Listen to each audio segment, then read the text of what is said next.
Hi friends, Siva Ayali சீரியலை பற்றி தான் நம்ம இந்த வீடியோக்குள்ளே நம்ம பார்க்க போகிறோம். வாங்க நம்ம வீடியோக்குள்ளே போகலாம். அயலியை தான் காட்டுறாங்க. அயலி வந்து சிவா கிட்ட சொல்கிறாங்க, இங்கே பாருங்கள் அவங்க வந்துட்டுருக்குறாங்க இந்திராணி அப்படின்னு சொல்லும்போது, அப்போ இந்திராணி இங்கே வந்துருந்தாங்க. அம்மா என்னாச்சுது, எதுக்காக சிவா கீழே படுத்துருக்குறான் அப்படின்னு சொல்லும்போது, கீழெல்லாம் ஒன்றும் படுக்கலை, பெட்ஷீட்டு கீழே விழுந்துருச்சுது, அதனால தான் வந்து நான் அதை எடுத்து வச்சுட்டு இருந்தேன் அப்படிங்கிறாங்க. உடனே வந்து இந்திராணி வந்து அப்படியான்னு சொல்லி கேட்டுட்ருக்கவும், அப்போ வந்து அயலி வந்து சரிதான் மேடம் அப்படிங்கிறாங்க. இங்கே பாரு, என்ன மேடம்லாம் சொல்லி கூப்பிட்டுருக்கூடாது, நான் உனக்கு அண்ணியாக்கும் அப்படிங்கிறாங்க. இப்படி சொன்னதுமே அயலி சந்தோஷப்படவும் இப்போ இந்திராணி வந்து சொல்லிட்டு இருக்கிறாங்க, ஏன்னா யாருக்கும் நம்ம மேலே சந்தேகம் வந்துடக்கூடாது, அதனால தான் உன்னை வந்து இந்த மாதிரி நான் கூப்பிட சொன்னேன். அது மட்டும் இல்லாமல் எல்லாரையுமே நீ முறை வச்சு தான் கூப்பிடணும் அப்படின்னு அயலிக்கிட்டே சிவாக்கிட்டே சொல்லவும் அவங்களும் சரி அப்படிங்கிறாங்க. அடுத்து பார்த்தோம்னா அயலி வந்து டிஃபன் ரெடி ஆயிடுச்சு, எல்லோரும் சாப்பிடுவாங்க அப்படிங்கும்போது அப்போ இந்திராணி வந்து கேட்டுட்டு இருக்கிறாங்க கப்ளின்ட்ட. அம்மா ரித்திகா எங்கன்னு சொல்லி கேட்கும்போது, ரித்திகா இப்போ தான் தூங்கி எந்திரிச்சு அப்படிங்கிறாங்க. இது கெட்டதுமே அவங்க இந்திராணி வந்து சொல்லிட்டு இருக்கிறாங்க, என்னது இப்போ தான் தூங்கி எந்திரிச்சிருக்காளா அப்படின்னு சொல்லி கேட்டுட்டு இருக்கவும் தேவநாயகியும் அதிர்ச்சடைகிறாங்க. என்னது ஒரு பொண்ணு இவ்வளோ நேரமாக தூங்கிட்டு இருப்பா அப்படின்னு சொல்லும் போது, இல்லைம்மா அவள் எந்திரிச்சிட்டா இப்போ குளிச்சுட்டு வந்துடுவான்னு சொல்லிட்டு இருக்கும்போது ரித்திகா வந்து குளிக்காமல் அப்படியே வராங்க. அப்போ வந்து அயலியை போட்டு திட்ட ஆரம்பிச்சிருந்தாங்க. ஏண்டி உனக்கு காலங்காலத்தில் எனக்கு ஒரு காஃபி கூட கொடுக்கணும்னு உனக்கு தெரியாது அப்படிங்கவும், இதை கிட்டதுமே இந்திராணி வந்து ரித்திகாவை போட்டு திட்டுறாங்க. என்ன ரித்திகா இந்த மாதிரிலாம் நீ பேசிட்டு இருக்கிற, காலையில் எந்திரிச்சு ஏன் நீ எல்லாவளையும் செய்ய மாட்டியா என்ன அப்படிங்கவும், இங்கே பாருங்க இதை நான் அவகிட்ட பேசிட்டு இருக்கிறேன், நீங்கள் தேவையில்லாமல் வந்து இந்த மாதிரிலாம் தலையிட்டு இருக்காதீங்க அப்படின்னு சொல்லவும், அப்போ இந்திராணி சொல்கிறாங்க, இங்கே பாரு ரித்திகா, நீ பண்ணுறது எல்லாமே ரொம்ப தப்பாக்கும், அயலியை திட்டுறதுக்கு நீ என்ன இப்படிலாம் பண்ணிட்டு இருக்கிற, நீ பண்ணினது தப்பாக்கும் அப்படின்னு சொல்லிட்டு இருக்கும்போது உடனே வந்து ரித்திகா வந்து சொல்கிறாங்க, இங்கே பாருங்க நீங்கள் வந்து இந்த வீட்டு பொண்ணு, ஆனால் நான் வாழ வந்தவா, ஆனால் எனக்கு தான் உரிமை அதிகம், உங்களுக்கு ஏற்கனவே கல்யாணம் நடந்து முடிஞ்சிருச்சுது, அதுக்கப்புறம் உங்கள் வேலையை பார்த்துட்டு போகாமல் இந்த வீட்டில் இருந்துக்கிட்டு நீங்கள் என்னென்னா இப்படி என்ன போட்டு இந்த மாதிரிக்கெலாம் வந்து உங்களுடைய இதில் அதிகாரம் பண்ணிட்டு இருக்கக்கூடாது அப்படின்னு சொல்லவும், இது கேட்டதுமே அயலி வந்து ரித்திகாவை போட்டு அடிச்சிருந்தாங்க. உனக்கு எவ்வளோ தைரியம் தான் இந்த மாதிரிக்கு பேசு அப்படின்னு சொல்லவும், இதனால இந்திராணி அப்படியே வந்து உட்காந்துருவோம். அப்போ வந்து ரித்திகா வந்து கோபத்தை விட அங்கே ரூமுக்கு போகிறாங்க. அப்போ அயலி காஃபி எடுத்து கொண்டு கொடுக்கும்போது, இங்கே பாரு ரித்திகா, உனக்கும் இந்திராணிக்கும் வந்து சண்டை வந்துடக்கூடாது, அதனால தான் இப்படி உன்னை கை நீட்டி அடித்தேன், என்ன இருந்தாலும் நான் உன்னுடைய அக்கா தானே, அந்த உரிமையில தான் அடிச்சு அப்படின்னு சொல்லவும், நீ எனக்கு அக்காவா, நான் உன்னை வந்து ஒரு வேலைக்காரியை கூட நான் மதிக்கிறது கிடையாது, இதுக்கு மேலே என் விஷயத்தில் நீ தலையிட்டுன்னு வச்சுக்கையே, உன்னை சும்மா விட மாட்டேன் அப்படிங்கிறாங்க. அடுத்து பார்த்தோம்னா கபிலன் வரவும், அப்போ கபிலன் கிட்ட ரித்திகா ரொம்பவே கோவத்தோடு இருக்கிறாங்க.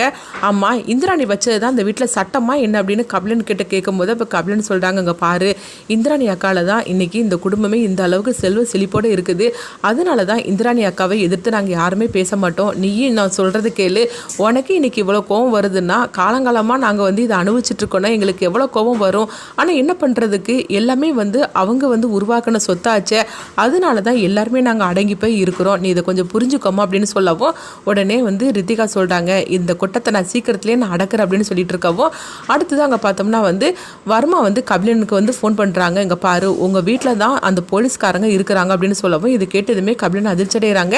என்ன வர்மா சொல்கிற அப்படிங்கவும், அதை கண்டுபிடிக்கிறதுக்கு நான் ஒரு திட்டம் வச்சிருக்கிறேன் அப்படின்னு சொல்லிட்டு அவங்க பார்த்தோம்னா ஒருத்தரை அனுப்பி விட்றாங்க. அப்போ வந்து அவங்க சிலிண்டர் போட்டதுக்காக வரும்போது அப்போ அவங்க ஒவ்வொருத்தரையாக செக் பண்ணுறாங்க. அப்போ அயலி கிட்ட அவங்க பேச்சு கொடுக்கவும், அப்போ அயலி வந்து சொல்லுங்கண்ணா அப்படின்ட்டு சாதாரணமாக பேசிகிட்டு இருக்கவும், அப்போ வந்து அவங்க நினைக்கிறாங்க அயலி வந்து போலீஸ்காரங்களாம் இருக்க முடியாது அப்படின்ட்டு அவங்க வந்து வரும்போது ரித்திகா வந்து ஃபோன் பேசிகிட்டு இருக்கிறாங்க. இந்த ரித்திகா தான் போலீஸ்காரியாக இருக்கணும் அப்படின்னு சொல்லி உடனே ரித்திகாவோட கதையை முடிக்கிறதுக்காக ஒரு கூர்மையான ஆயுதத்தை எடுத்துகிட்டு வரவும், அயலி வந்து அதை பார்த்துருந்தாங்க. பார்த்ததுமே அந்த அதாவது சிலிண்டர் எடுத்துகிட்டு வந்தார்ல, அவர் முகத்தில் துணியை முடி அடின்னு அடிச்சிருந்தாங்க. அப்படியே அடிக்கும் போது அப்போ அயலியோட மோதிரம் போட்டிருக்கிறாங்களா, அந்த மோதிரம் வந்து அப்படியே அவங்க முகத்தில் வந்து பதிஞ்சிருது. அவங்க பார்த்தோம்னா விட்டா போறன்னு தப்பிச்சு ஓடிருந்தாங்க.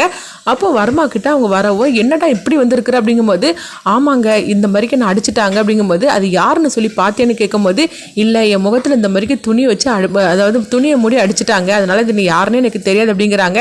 அப்படி சொல்லிட்டு இருக்கும்போது உடனே வர்மா அவங்கள பக்கத்தில் வான்னு சொல்லி கூப்பிடவும், உடனே அவங்களும் பக்கத்தில் போகிறாங்க. என்னாச்சு அப்படின்னு சொல்லி கேட்டுட்டு இருக்கும்போது அப்போ அயலியோட மோதிரம் இருக்குல்ல, அதை அப்படியே அச்சஸ்லாம் அவங்க முகத்தில் வந்து பதிஞ்சிருக்குது. அதை பார்த்ததுமே வர்மா சொல்கிறாங்க, இங்கே வா அப்படின்னு சொல்லிக்கிட்டு அவங்க இதை வந்து ஒரு வீடியோவாக ஒரு ஃபோட்டோவாக எடுக்கிறாங்க. உடனே என்னாச்சு அப்படின்னு கேட்கும்போது, இங்கே பாரு உன் முகத்தில் இந்த மோதிரம் அச்சஸ்லாம் வந்து பதிஞ்சிருக்குது, அவள் அடித்த அடியில் அந்த அளவுக்கு ஒன்று அடிச்சிருக்கிறா, இந்த மோதிரத்தை வச்சு தான் அது யாருன்னு சொல்லிட்டு கண்டுபிடிக்கணும் அப்படின்ட்டு உடனே கபிலனுக்கு அந்த ஃபோட்டோவை வந்து அவங்க அனுப்பி விடுறாங்க. கபிலனுக்கு ஃபோனும் பண்ணுறாங்க. நீ எங்கே போயிட்ட, நம்ம ஆள் அங்கே வந்தா அப்படின்னு சொல்லும்போது எனக்கு தெரியாது வருமா, நான் வெளியே போயிட்டேன் அப்படிங்கிறாங்க. இங்கே பாரு, நான் உனக்கு ஒரு ஃபோட்டோ அனுப்பி வச்சிருக்கிறேன், இவனை போட்டு இந்த அடி அடிச்சிருக்கிறா, இந்த மோதிரம் வந்து அவன் முகத்தில் பதிஞ்சிருக்குது, இந்த மோதிரம் வந்து உங்கள் வீட்டில் யார் போட்டிருக்காங்கன்னு சொல்லிட்டு எனக்கு உடனே எனக்கு தெரிவிக்கணும்னு சொல்லவும் இதை கிட்டதுமே கபிலனும் சரி அப்படிங்கிறாங்க. அடுத்தவங்க பார்த்தோம்னா வந்து உதய பெருமாளை தான் காட்டுறாங்க. அப்போ சிவா வந்து உதய பெருமாளை அப்பான்னு சொல்லி கூப்பிடவும் அப்போ உதய பெருமாள் வந்து தனியாக இருக்கிறாங்க. அப்போ உதய பெருமாள் பார்த்தோம்னா பயங்கரமாக சிவா போட்டு திட்டி விட்டுருந்தாங்க. யாருக்கு யார் அப்பா, இங்கே பாரு, இதுக்கு மேலே நீ அப்பான்னு கூப்பிட்டேன்னு வச்சுக்கேன், அப்புறமா நல்லா இருக்காது, தேவையில்லாமல் 2 பேரும் இங்கே வந்து இருந்துக்கிட்டு என் உயிரை வாங்குறதுக்காக வந்திருக்கிறீங்க, ஒழுங்கு மரியாதை இந்த வீட்டை விட்டு போங்க அப்படின்னு சொல்லவும் அப்போ சிவா வந்து சொல்லிட்டு இருக்கிறாங்க. அப்பா, நான் உங்களை பாத்திர மாட்டேனான்னு சொல்லிட்டு நான் உங்களை வந்து எங்கெல்லாம் தேடினேன் தெரியுமா, அம்மா தான் என் கூட இல்லை, நீங்களாவது வந்து எனக்கு கிடைச்சிட்டிங்கன்னா நான் உங்கள் கூட நான் வந்து இருக்கலான்னு சொல்லிட்டு நான் எவ்வளோ ஆசைப்பட்டு நான் உங்களை தேடி கண்டுபிடிச்சேன் தெரியுமா, ஆனால் கடைசியில் என்ன நீங்கள் வந்து மகனாக ஏற்றுக்க மாட்டேன்னு சொல்லிட்டீங்களப்பா, ஏன்ப்பா நான் அப்படி என்ன பாவம் பண்ணேன்னு அப்படின்னு சொல்லி கேட்கவும் அப்போ வந்து உதய பெருமாள் வந்து மனசுக்குள்ளே நினைக்கிறாங்க, சிவா உன்னை அப்படியே கெட்டி பிடிக்கணும் போல எனக்கு தோணுது, ஆனால் என்ன பண்ணுறதுக்கு என்னால் முடியாது, அது மட்டும் இல்லாமல் உன்னை மகனாகவும் ஏற்றுக்க முடியாது, ஏன்னா நான் அந்த மாதிரி ஒரு சூழ்நிலை இருக்கு அப்படின்னு சொல்லிட்டு நினைக்கவும் நான் கொஞ்சமாவது உங்ககிட்ட பாசத்தை காட்டினோம்னா அதுக்கப்புறமா அவ்வளோதான், இங்கே நடக்கிறது கதையே வேற ஆயிரும் அப்படின்னு சொல்லிட்டு உதய பெருமாள் மனசுக்குள்ளே நினைக்கிறாங்க. என்னப்பா நான் பேசிக்கிட்டே இருக்கிறேன், நீங்கள் எதுவுமே பேசாமல் அமைதியாக இருக்கிறீங்க அப்படிங்கவும் இப்போ உதய பெருமாள் வந்து சிவாவை கோவத்தோடு திட்டுற மாதிரி இருக்கிறாங்க. அப்போ அவங்க சத்தம் கேட்டு கபிலன் வந்து வராங்க. அப்போ சிவா வந்து அப்பான்னு சொல்லி கூப்பிட்டுட்டு இருக்கிறத கபிலன் வந்து பார்த்துருந்தாங்க. பார்த்ததுமே அவங்க அதிர்ச்சி அடைகிறாங்க. நீ எதுக்காக எங்கள் அப்பாவை பார்த்து அப்பான்னு சொல்லி கூப்பிட்டுட்டு இருக்கிற அப்படிங்கவும் உடனே வந்து சிவா வந்து என்ன பேசுறதுன்னே தெரியாமல் அவங்க தடுமாற ஆரம்பிச்சிருந்தாங்க. இப்போ உதய பெருமாளுக்கும் கபிலன் கிட்ட இப்போ என்ன சொல்லி சமாளிக்க போகிறோமோ தெரியலன்னு சொல்லிட்டு அவங்க நினைக்கவும் இப்போ இந்திராணி கரெக்டாக அங்கே வந்துருந்தாங்க.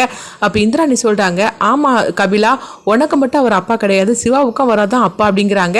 இதை கிட்டதுமே கபிலன் வந்து அதிர்ச்சி அடைகிறாங்க. உதய பெருமாள் எல்லாருமே அதிர்ச்சி அடையவும் உடனே கபிலன் வந்து கேட்குறாங்க, என்னக்கா நீ சொல்லிட்டு இருக்கிற அப்படிங்கும்போது, ஆமாம், எப்போ வந்து சிவாவை நான் என் தம்பியாக ஏற்றுக்கிட்டனோ அது மட்டும் இல்லாமல் சிவாவும் அயலையும் கல்யாணம் பண்ணிக்கிட்டு வந்து பூஜை பண்ணும்போது அப்பாவும் அதாவது சித்தப்பாவும் சித்தியும் தானே உனக்கு அப்பா அம்மா ஸ்தானத்தில் இருந்தாங்க, அப்படி இருந்தாக்கி சிவாவோட அப்பா அதாவது சித்தப்பா தானே அப்படின்னு சொல்லி கூப்பிடவும் அந்த முறையில தான் சிவா வந்து அப்படி கூப்பிடுறான். அது மட்டும் இல்லாமல் எல்லாரையும் முறை வச்சு தான் கூப்பிடணும்னு சொல்லிக்கிட்டு நான் தான் சிவா கிட்டையும் அயலைக்கிட்டையும் சொல்லியிருக்கிறேன், அதனால தான் சிவா வந்து அப்பான்னு சொல்லி கூப்பிட்டானே தவிர மற்றபடி எதுவும் கிடையாது அப்படிங்கவும் இப்படி வந்து சொல்லி சமாளிச்சிருந்தாங்க இந்திராணி. இதை கேட்டதுமே உதய பெருமாள் சந்தோஷப்படுறாங்க.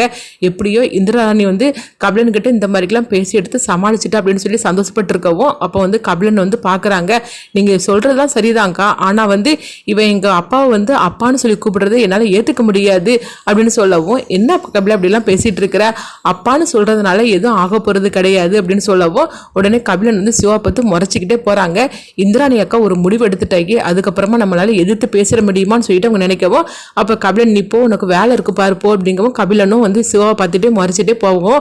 அப்போ உதய பெருமாள் வந்து இந்திராணிகிட்ட சொல்கிறாங்க, அங்கே பாரு இந்திராணி, இவனை சீக்கிரமாகவே வந்து இந்த வீட்டை விட்டு நீ அனுப்பிவிடு, இவங்க இருக்க எனக்கு எவ்வளோ டென்ஷன் ஆகுது தெரியுமா அப்படிங்கவும் இப்போ இந்திராணி சொல்கிறாங்க, இங்கே பாருங்க சித்தப்பா, கொஞ்ச நாளைக்கு இவங்க 2 பேரும் இந்த வீட்டில் தான் இருப்பாங்க அப்படின்னு சொல்லவும் இங்கே வா சிவா அப்படின்னு சொல்லி சிவாவை அழைச்சிட்டு போகிறாங்க.